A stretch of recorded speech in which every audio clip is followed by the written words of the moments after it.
All right, so let's start. So our agenda today is really, I'm going to say this isn't necessarily an agenda because we have 8 steps, right? But this is really the takeaways, physical takeaways that I feel like in this presentation, these are things that you can actually do after today. So gathering your financial records. We're going to talk about calculating your net worth and why that's really important, drawing up a spending and saving plan, and then we will talk about building an emergency fund.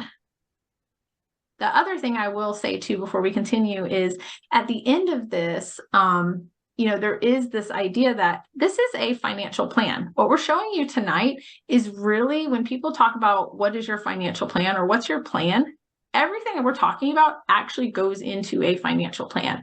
So hopefully we will walk away feeling, if not more secure about our own financial plan, at least knowing how we can get to that security. All right, so the first thing we want to do is gathering our records. So that could be, of course, physical statements, like we said, bank accounts, savings, 401k, investment accounts. We also want to make sure that not just the balance and payment records for debts like mortgage or credit cards, but we want to know interest rates too. Definitely you want to keep your annual statement of estimated benefits from Social Security. And I don't know if do we have the chat going yet? Yes. Okay. I would say if we can pop in there, if anybody is not already doing this or has not already created their login for ssa.gov, that is a good place to start because you might notice that they don't send the annual Social Security benefit statement anymore. I think it's every 5 years if you are prior to Social Security age. So if you are curious what your benefit is, go there and create that website today, or that login, excuse me. And then tax records. So meaning your tax returns, federal, and Georgia, of course. And I don't know, guys, Brian and James, how many years of tax returns do you recommend clients keep usually? Typically, I will go over the last about 3 or 4, but I've had clients keep 15 years worth, and oddly enough, it has helped them in the past with specific investments, not keeping some tax records at their financial institutions prior to us working together. I think the law actually says you are required to keep 7. And, James, the only issue I might have is occasionally I've heard of instances where somebody having something older than 7 years caused them an issue that if they'd have shredded it, they wouldn't have had to have. So exactly. It's a nuance, but you're required to have 7 by law, but for financial planning, 2 or 3 is enough to be able to get the information necessary. Mm-hmm. And then do you guys suggest like you get it in somewhere like digitally? Do you suggest like always keep that physical paper copy, or like, because some of us, we don't keep a lot of paper. So how do we like make sure that we're still like keeping it, but that it's like it works with how we're living? Yeah, I personally don't keep any of my physical tax returns. I make sure to scan them in and save them in a place that has backup. So, many people will have access to Google Cloud or something like that. And without, requiring a lot of financial input, many of those are free, or at least I think I pay $1.99 a year for my Google Cloud access. And that way I know that they're saved and secure in a way that I could get them back.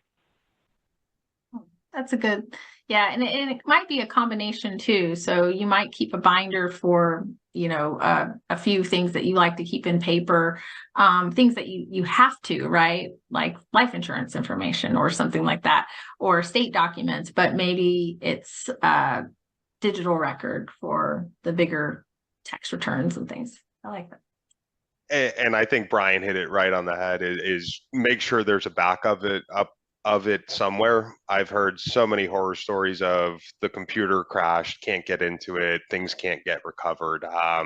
That where we are with the cloud today and just the security behind it, I do put my faith in it. So I would say, if you are more of a paper person, just make sure that you've got the strength to continue to move those boxes around and lift them up when needed and label them well. Otherwise, you're going to be thumbing through a lot of pieces of paper. But digitally, I would say at least 2 different locations is probably best, just in case that computer fails on you one day. Mm-hmm. Exactly. And the things that you have to keep real original versions of, like your will or insurance policy documents. We do want to keep those in digital and in paper form as well too. Ooh, that's a good one, Kristen, not to Mhm. cut you off. It's No, you're fine. those documents my wife and I keep in a fireproof little safe that we bought at Home Depot. So that Mhm. is one thing that we definitely do, and it's under lock and key within the house, but you know, we wanted to make sure that that is a fireproof safe document. Mhm. Yep. And there's a lot of good safes, even on Amazon. They're 100 pounds, but to get delivered. But there's a lot of good ones that'll run you less than $200 too. Okay, well, excellent. So when we create this repository, or whether it's in print or online, a lot of this information we can use and really distill into what could be calculating out your net worth. So using your records, you can give yourself a summary of what you own and then what you owe. And then just taking the difference between the two is your net worth. And so when we talk to people about your net worth, the things that we want to make sure that we're thinking about are, yes, your bank account. Anything you own is an asset. So it's a bank account, it's investments, it's your home, it's your car, it's anything that has a value that you can put on it. Now, there might be debt associated with it. So technically, yes, the bank still owns your house, right, for a while. But in that meantime, we can keep track of the balance owed. And so then we understand how much, when people say, how much equity do you have in your home? Well, that's the asset minus the liability or the debt or the mortgage. And then you can also just, in a bigger sense, keep track of your net worth.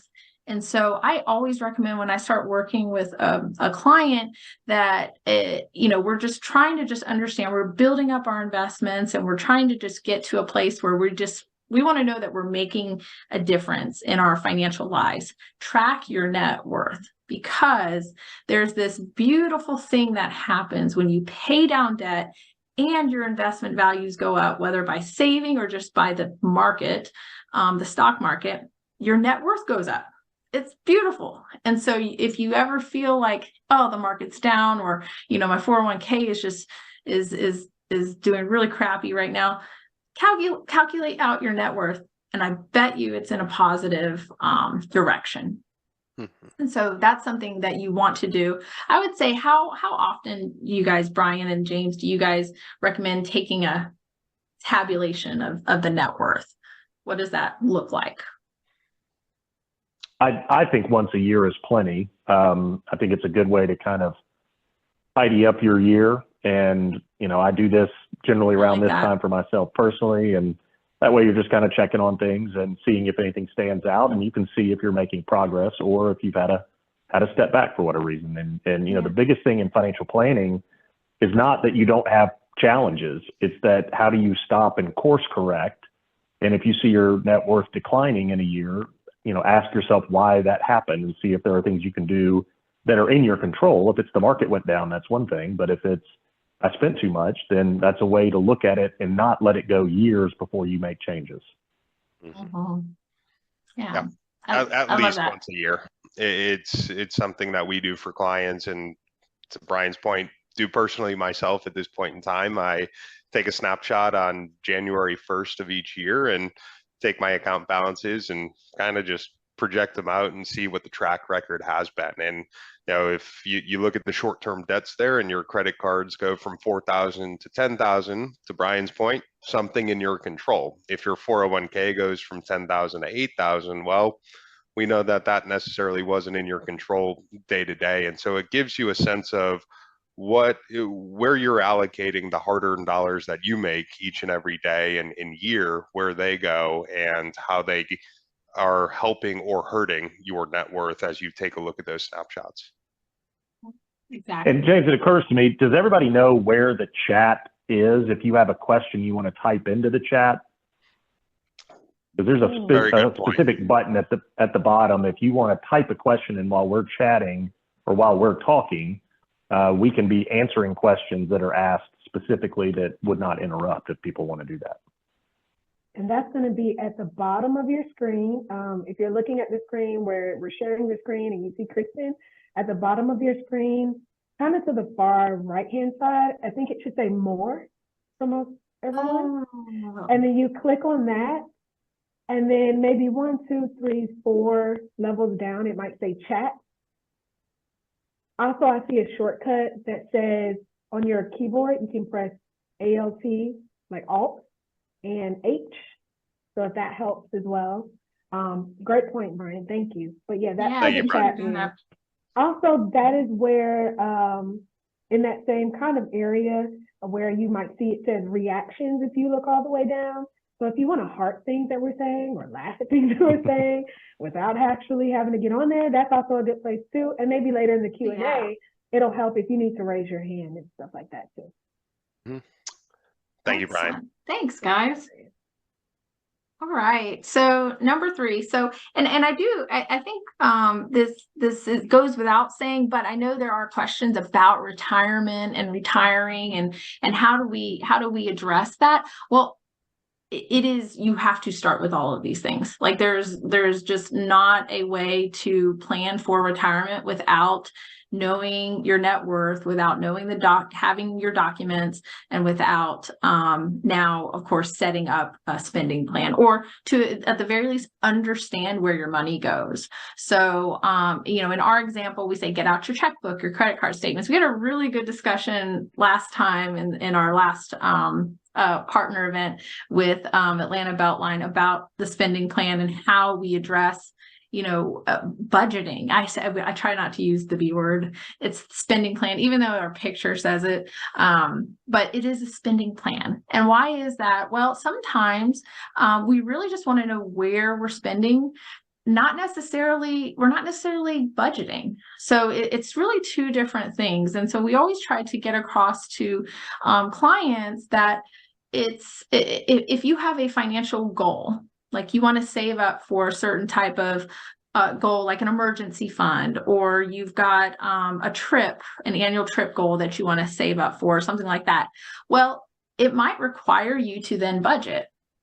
If you have excess income, you might not ever have to budget. So it really comes down to spending and knowing where your cash flow goes every month. So, in our line of work, we want to figure out how much comes in, how much we spend on what, how much is left over, and then you use it as a guide. And then basically at the end of the day, when you find yourself in a place of, wow, I really wanted to do this thing, or I wanted to buy this thing, or save for this, you got to go back to the basics and see, well, where can we cut? And that's the actual budgeting piece. The spending plan is just knowing where everything goes. And I would say, okay, yeah. I would say that this sort of is like the starting point to anyone's financial plan personally. You want to be able to save more to your 401k, but you don't find yourself with a surplus every month. You need to understand where your money's being spent on. And especially in today's day and age with everything on delivery, Amazon boxes showing up multiple times a day, sometimes for some people, it's easy to just click buy and it's at your door within a day or two or within a week. And so really just understanding the pros and cons between your current self, which is what you're spending today, and your future self, which is who you want to be down the road, or how much money you want to have, or that vacation you want to take, or that house you want to buy.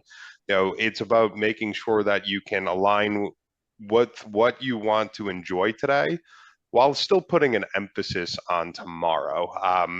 This actually comes from one of my favorite books called Your Future Self, which it talks about how we don't necessarily we don't put emphasis on our future selves because that's tomorrow's problem. Well, tomorrow's problem eventually becomes today's problem if we don't figure out our spending plan and being able to say, where can I reallocate my spending that is helpful to me in a way, whether it's on my personal financial plan, saving more for myself, my family, a future, home, things like that. So it's definitely something where I would say this starts everything with a financial plan. And so when we go into budgeting or creating your spending plan, what are some of the items that you see? So income items, of course. We're not going to spend too much time on this. We know the money that comes in, that's the income. We know the money that goes out, those are our expenses, right? So the question really is, what are the best ways to account for those things? We've had some questions about the easiest way to organize. I was apprised of this prior to our call that Mint no longer will exist as of January. Because I was going to say, Mint's great. Let's use Mint. So please do not hesitate to use the chat to also share ideas for how you currently utilize a spending plan. James and Brian, what are some of the ways that you've helped others or even yourself to create a budget? What are those tools of the trade that we should be using? I'll let Brian, you take this one, since I am personally the old school of Excel spreadsheet and very manual and time consuming, but that's just me. And by the way, that does still work. Yeah. So it's not as if people can't, I have one person in particular that has still written it down on a piece of paper. You've got to start somewhere, but with technology, one that has been used, I have seen used and use it personally, is Rocket Money. It's an app you can pull on your phone, and it will, like Mint and Quicken and Quicken, some of these that are built around budgeting. Rocket Money has a free piece of the app that will allow you to link up your bank accounts, and it'll help categorize your spending. What I love about things like Rocket Money, and there are several others that do this, it also will tell you after you do it for a little while and it pulls some information on your bank account and or your credit card. It says, oh, well, this is recurring. Is this a subscription? Do you even want to have this subscription? That is something these days that just eats into people's budgets.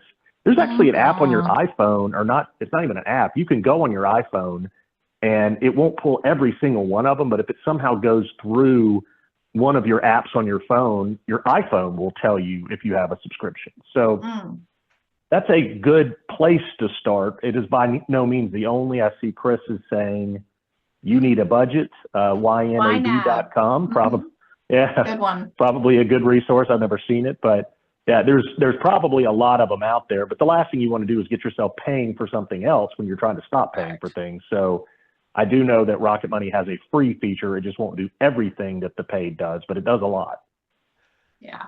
Ryan, I'm glad you brought up the iPhone item, because we recently changed my wife's phone and found out that she was paying for the cloud storage via iPhone for your backup, but there was too much storage to move over. So she was paying for something that she didn't get the benefit of due to the fact that it was higher than what limit she was paying for. So that's one area where you could just go ahead and change that. And while it's only a couple bucks a month, any little bit helps.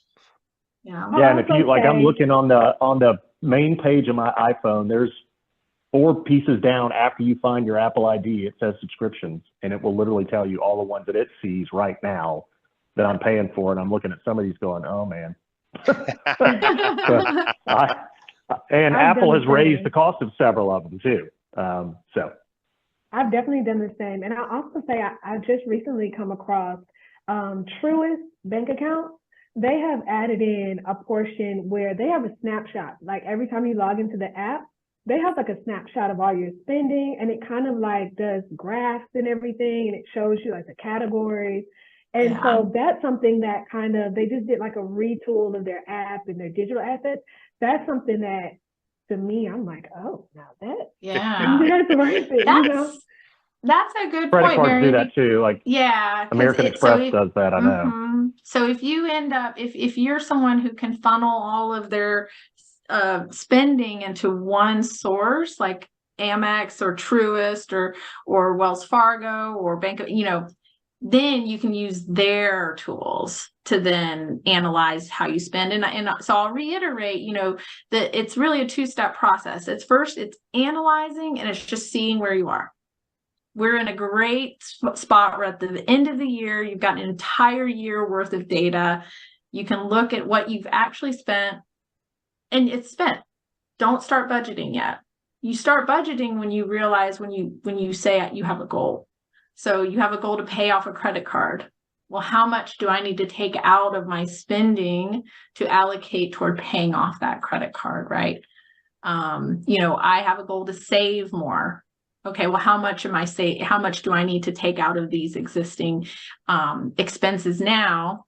What things am I canceling? What subscriptions to get to my goal of saving?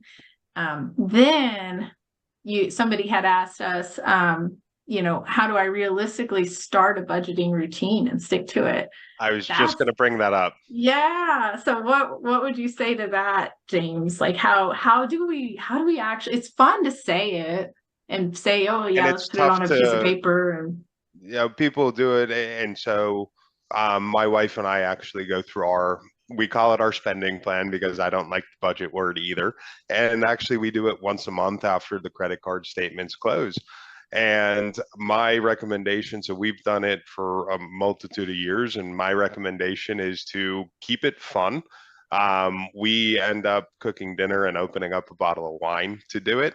So we don't say, and we make sure it's not after a long day of work or, some type of, tough week that we know we have upcoming. So we pick a Friday night, we have nothing going on the next morning, and open up a bottle of wine and sit in front of this computer that I am in front of right now and go through it together. And it's, I would say that works for us. It doesn't have to work like that for everyone, but make it fun or give yourself a reward for doing it. Yeah. Well, and the thing you're doing too is you're holding yourself accountable because you're bringing someone else in. And so I would say you could do that as well with family. So, start bringing the kids in on it. If this is a family, if you are trying to save up for something for the family, whether it's a trip or, a new toy or something for the family to use, bring the family in on it. You'd be so surprised that your 8 or 9-year-old, how much they understand and can really reflect back to you the future self, like James said, well, but mom, if we spend that, then we're not going to be able to go to Disney World. So I don't want to do that. So that's the other thing too. So accountability, making it fun for yourself. What you're trying to do is you are getting to a place where it is achievable for you. Everybody's going to do this differently. Not one way is you can read 5 self-help books about budgeting. They're going to do everything differently. You're going to find a place that will actually sit well with you and, and psychologically be helpful to you. So for instance, when people talk about saving, in this slide, we say, pay yourself first, treat savings like a bill and put that money aside regularly. It sounds good. What do you do? Right? Some people, they just don't even want to see it. If they see it and they know they have it, they will spend it.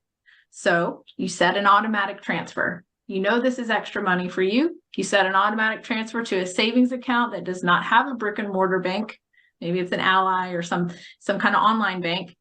And that's it. And it goes there. You don't see it. You don't touch it. Some people are the opposite. They do the envelope method. The Dave Ramsey, they want the physical cash because then you've got more friction. And then they put it in the envelopes for the different things. So you got to meet yourself where you are, right? And that's part of successful budgeting. Mm-hmm. And Kristen, well, and I would the last thing I would add is so much of financial planning is behavioral and psychological. It is really no different than trying to go on a diet. You have to be kind to yourself. You can't beat yourself up over every single thing you do. You're not going to get it right off the bat. And, understanding that just because you've gotten yourself to a point where you didn't understand your budget doesn't mean that you're a terrible person and that you don't know what you're doing. It's just, all right, I've got to start, and you make small, achievable goals. Yes. You're not going to succeed in a diet if your start is, I want to lose 75 pounds. You got to lose the first one first. So you start with some achievable goals and pay off that first credit card or something like that.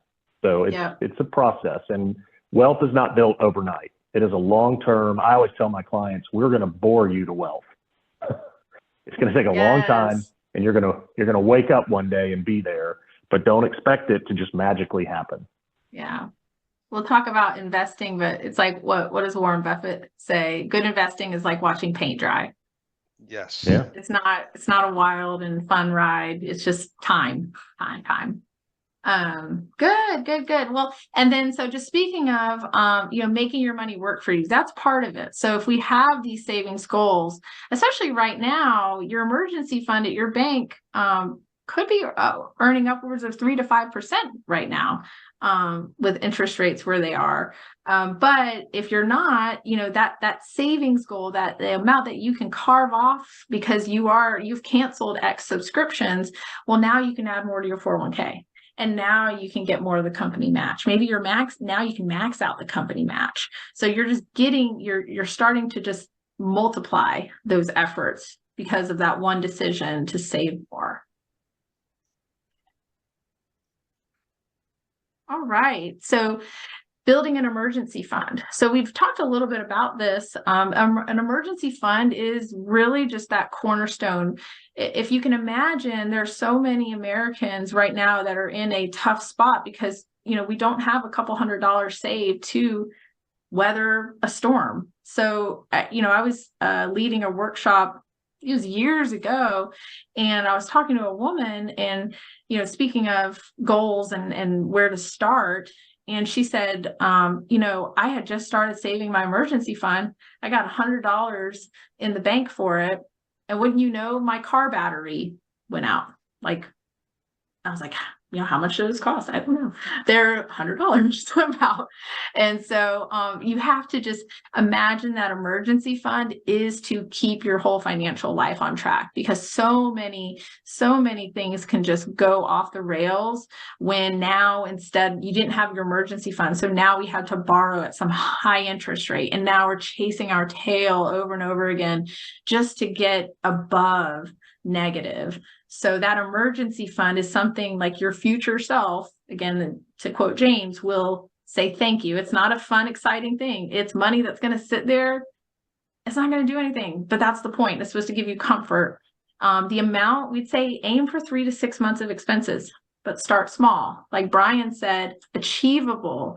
If your first goal is, hey, I want to have an emergency fund that is 6 months of my living expenses, start with 50. Start with then do 100. Just keep building it up. And then to James's point, celebrate those wins. Now, you don't have to take yourself out for a steak dinner every time, but at least give yourself some kudos for achieving those goals. But again, it just starts with the need for the goal. The goal is the emergency fund, and then putting it into an account, of course, where you'd be able to have access, but know thyself, right? You're not going to spend it on regular things. So it's like that balance that Brian mentioned of psychology. And I know someone had asked how best to acquire emergency funds while paying credit cards. It's a balance, right? So we got to look at our credit cards, and we'll talk about this next when we're talking about debt management. We have to get to a place where we are paying those credit cards down, but maybe we're doing it in a way that allows us to pay the higher interest first. But again, that emergency fund, that goal is completely yours. So while you're paying your credit cards down, you can be putting away $5, $10, something to go toward that emergency fund. It is completely in your at your discretion what that is. Any thoughts, panel? I had a question that I think is probably worth answering on the chat. I said, if we were focusing on credit cards, if you're trying to get out of credit card debt, as was mentioned, pay off the highest rate, highest balances that you can. But I also like to go the waterfall method, where you at least find one you can pay off, have that success, move to the next one. Then I said, cut up the card. And the question was sent, does it, I thought it was bad to close accounts. James answered that it's not, you're not even closing the account if you cut up the credit card. That said, I'm not an expert in credit score, but that is something to pay attention to. And this question came from, it looks like Michelle. Mhm. The one issue with credit scores is the more revolving outstanding debt you have, you will cross a point where your credit score will begin to go down. So there's no one answer fits all for credit score. And the idea that maybe if I close out one credit card, it's going to be bad for my credit score. I can't say yes or no necessarily, but generally, if you have multiple credit cards, beginning to pay them off and close a few of them down, I would say is actually going to increase your score. You still need to have outstanding credit, but not so much that it's going to be a negative.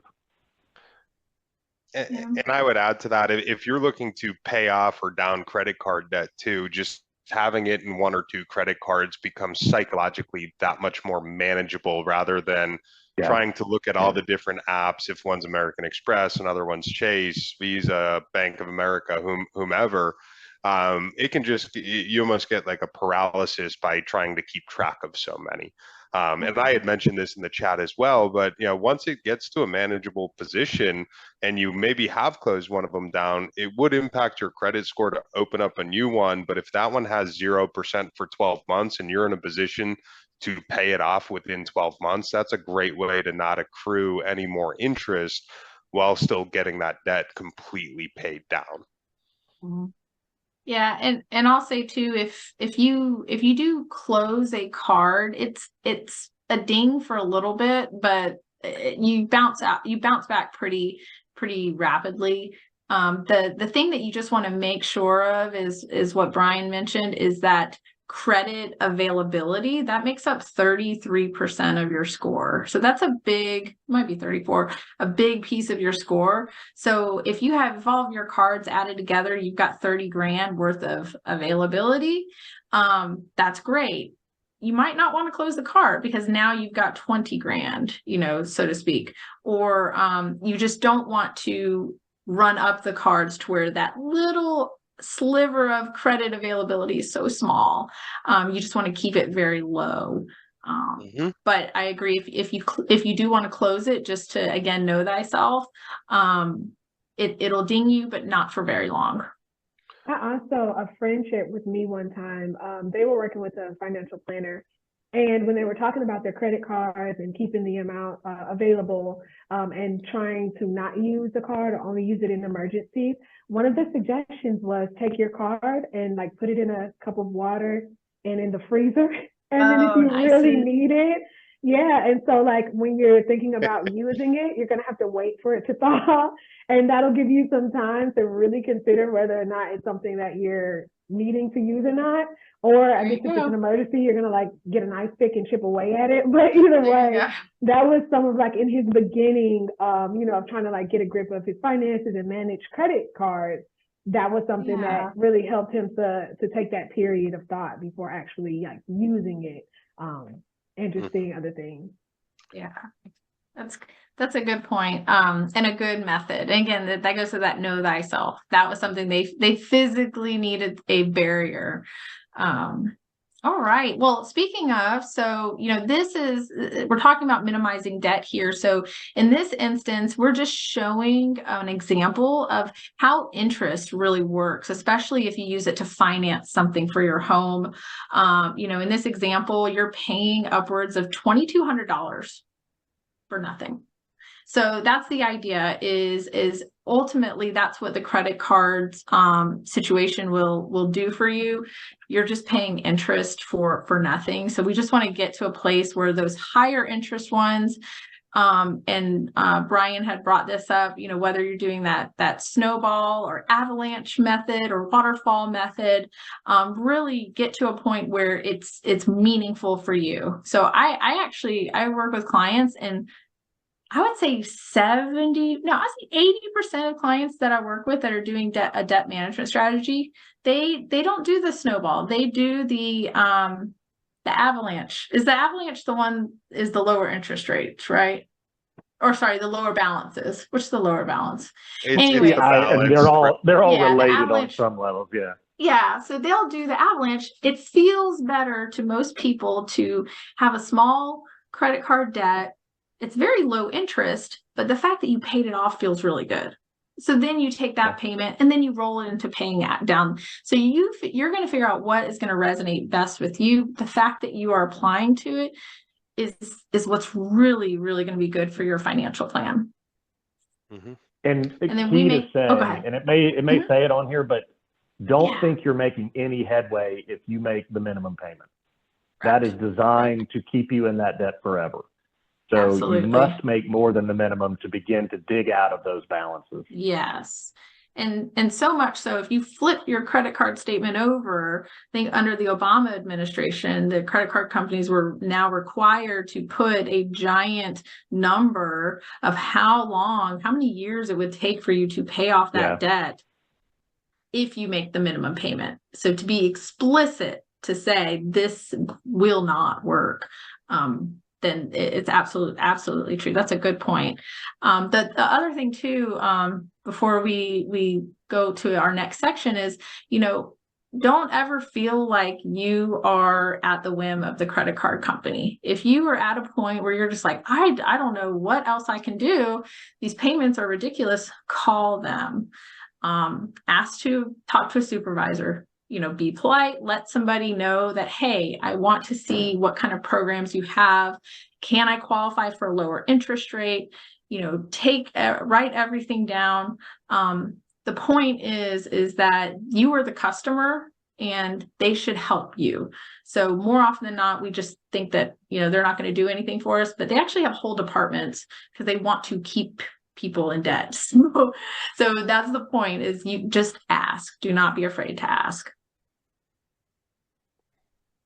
We also have a question in the chat. It says, what is a balance transfer credit card and do you suggest it? Oh, James just I was mentioned just that. about to start. I was just about to start typing on that one. I was typing as well. Answer, so. Okay. Well, you guys type on that. And I know we type want to on be that. cognizant of everyone's Of the time here. Yeah. No worries. And I'm also going to James, why don't you handle that one? follow up for you guys too in the email. Wonderful. Well, and then so estate planning. So what does estate planning mean? Estate planning is really how you want your assets to pass at your death, but then also how you want your affairs to be taken care of during your lifetime when you are incapacitated. So there are 4 main documents that you will see when we talk about estate planning. So a will. I think everybody knows what a will does. It makes sure the people that you want in your life get your possessions, your assets. Your durable power of attorney, financial durable power of attorney. That is someone that you appoint today who has immediate access, who can take care and step into your financial decision-making shoes should something happen to you, whether you just fall down and break your leg or you're in a coma and you can't speak. A living will, that actually states what measures can be taken. Do you want the longest extension cord the hospital has, or are you fine just fading off, just letting things happen naturally? Living will gives your healthcare directive agent the instructions. So it's one thing to name somebody through a healthcare durable power of attorney. It's another thing to actually give them the tool, give them the instruction so they know what you wanted when you can no longer speak those thoughts. So those are important documents that we recommend all clients have. And, for estate attorneys, typically there are attorneys that will charge hourly to do documents. There are attorneys that will charge you flat fees. I'm in the flat fee camp. I like an attorney, a local estate attorney that will give me a quote based on and give me a package quote. And there are attorneys that do that. I don't know, James or Brian, what your thoughts are on estate attorneys. I have 3 attorneys in my family, so I can comfortably say I try to stay away from them as much as possible. I am not giving legal advice, but I do very much know that there are now some online resources where you can actually get an actual physical, document drafted that is legal. Yes. That will be a whole heck of a lot less expensive. And if you have a very simple, I call it the I love you, honey will. Yep. If something happens to me, you get it all, or vice versa. I don't know why you would pay an attorney thousands of dollars to do that. So like LegalZoom, we are, right? LegalZoom, Nolo, or I guess it's now oh gosh, they got bought. I may have to come back and provide the resources because we just engaged with another firm, and I literally cannot remember the name of the company, and they do a pretty solid job of a basic will with power of attorney and healthcare directive without, Yeah. costing people. I'm glad just you tons brought and that tons of up, money. Brian. Trust Good. and will's another Well, good I mean, one attorneys. online. Yeah. What was that one? Trustandwill.com. Yeah, that's TrustandWill.com. one of Yep. them we've been using. Yep. And I know And, attorneys would squawk about that. And I realize if you have a more complex situation, yes, you talk to an attorney. But if you have very simple situation, then it can work. And one thing that we always let clients know is that your beneficiary designations override your will.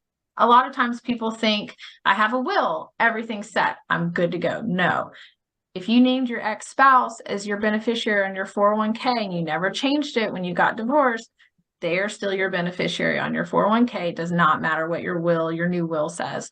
It is possible to have a entire estate plan with no will and use only beneficiary designations. You just have to be very, very specific to name those beneficiaries correctly. So you can do that with insurance policies, of course, 401ks, IRAs. In the state of Georgia, you cannot put a beneficiary on your home. That's the only thing. But on most accounts, even brokerage accounts, you can do a transfer on death beneficiary designation. You can pretty much get where you need to go. So that's something I always recommend clients just remember: the will does not override the beneficiary designations. You got to make sure they work together. They've got to work together.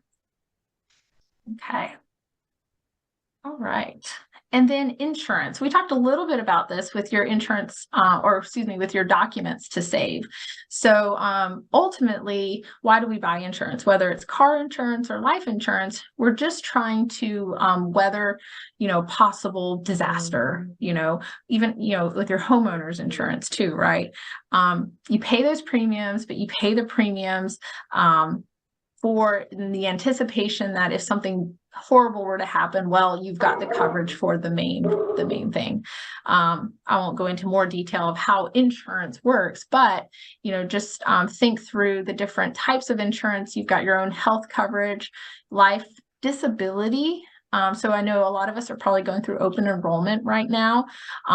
Disability is statistically more likely to happen than a young death, so to speak.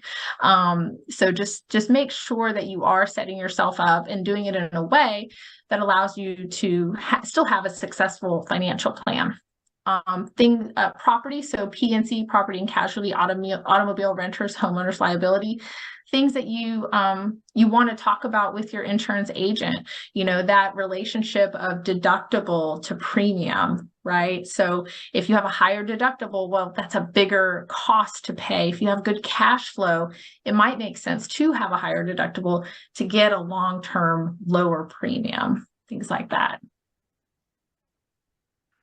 And some other things that we want to make sure is that depending on whatever stage we are in life, that's gonna dictate the type of insurance that we're gonna focus on. So when you're young, maybe single, we don't have kids or spouse, we don't need as much insurance coverage because we're not caring for someone else, in the event that we pass. And so it's something that you should evaluate throughout your life, meaning you get life insurance early, young family, but that life insurance needs should actually go down as your other assets go up, if that makes sense. And then, doing your homework when you're selecting insurance, there's so many different groups that you can work with today that will actually do a lot of calculations to tell you what type of insurance and how much to get. So we definitely recommend speaking with an insurance professional before jumping in, especially if it's life insurance. Okay. And actually, last step is creating a financial plan. And basically, so we said, hey, is a comprehensive financial plan only for rich people, active investors? everyone with financial needs can use a financial plan. I say everybody that has finances it has a financial plan. Somebody asked us one day, they said, well, I don't have any finances, so I don't have a financial plan. I was like, do you have bills? Well, you have finances, so you need a financial plan. And then the question was, isn't financial planning too complicated? Well, like I said at the onset of our discussion today, this is everything that is included in financial planning. We've really, really started with the basics of spending plan and your emergency fund, really honing in on the baseline of creating your net worth statement, estate documents, tax plan, that's ongoing. We didn't get into taxes specifically, but that's just a continuing goal. And then the last thing is goals and a step-by-step plan to achieve them. So we'll say we haven't done that yet, because that's really the next step for you all. Is so now you take a step back, and after we've given you this information today, you're thinking, well, what are my goals? Okay, well, maybe I do want to save up for a new car. Or, there is this pesky credit card debt that I really want to get rid of. Or what is my credit score? I need to find that out. So just hopefully tonight's conversation will just give you that list of like the things that you just want to start addressing, and you can do it. And you just got to break it down. To Brian's point, you just have to break it down into smaller, achievable goals. Write it down, type it up, whatever's going to make it most real to you. And then you implement the plan. So basically, there's no point in any of this if we don't actually implement the plan. So you monitor, make adjustments. I like the idea of doing this annually, especially in your net worth. But that could be a way to just address everything annually, is my recommendation. Mm-hmm. And so I know there were some questions about how do you work with a certified financial planner. So you can go to plannersearch.org, which will actually help you search for financial planners who are with the FPA and are certified financial planners. If you need further assistance on a pro bono level, I think James put this in the chat or is going to put this in the chat, you can hit us up and we can partner you with a planner. And then I'll also add letsmakeaplan.org is the CFP board site. So you can actually search for certified financial planners as a whole on that site as well. Hey.